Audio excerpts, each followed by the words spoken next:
Hey guys, welcome to the Island Racers YouTube channel. My name is Tom Huckstep, the founder of Island Racer Clothing and Custom Bikes. I'm originally from England, pero ngayon dito na ako sa Pinas studying sa UST. But enough about me, let's get right into talking bikes. First, let's have a look at the bike we'll be using as a reference today. This is my Honda TMX Supremo 150, a super reliable bike that was made to withstand a lot of abuse. The reason why Honda designed this bike was for the purpose of daily use, requiring nearly zero to no maintenance. It's a chain drive carbureted beast of a bike.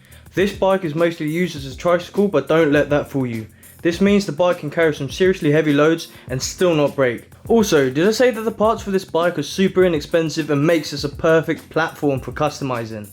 Now, I'm not sponsored by Honda. All I'm saying is that if you're looking for a good first bike to modify, then this is my top pick. But a huge problem is, if you're looking for a bike like this in order to use it for personal use, you're going to struggle because a lot of them are for hire, meaning that they can only be used as tricycles.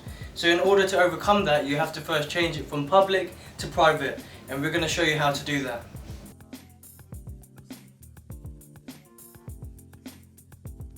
Now, if you have a public use vehicle, the first thing you want to do is go to City Hall and ask for an authorization letter. That letter itself will allow you to ride that vehicle in that local area without a sidecar. So for example, if you lived in Laguna and you went to the City Hall in Laguna, you can ride it within Laguna without a sidecar. But in order to ride it in the rest of the country, you have to get a dropping form produced by LTO. Somewhere here, I'll put the list of things that you'll need to register your bike at LTO from public to private. Once you have your authorization letter, your ORCR and everything else, all you have to do now is wait for it to be released. And now you have a private vehicle. Now the bike is private, all you have to do now is register the bike. But wait, what happens if you modify the bike and haven't done any of the steps that I've just said? Well, that's exactly what I did. So let's sit down and talk about it. So yeah, unfortunately I didn't have anyone to tell me to do it the right way, so I kind of did it all backwards myself. That's why I'm giving you a step by step so that you can do it the right way and do it a bit quicker with less hassle. So my personal bike itself, seeing as it's customized and I did everything backwards, the public to private process is exactly the same. It's just registering with where you're going to find some problems.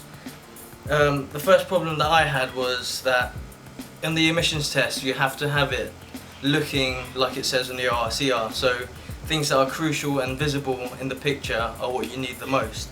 So things such as the wing mirrors, a rear tail light, the indicators, fenders and stuff like that, you need to have them visible on the emissions tests.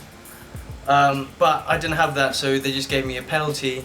But the thing that really screwed me over the most was that my tank was silver, not black.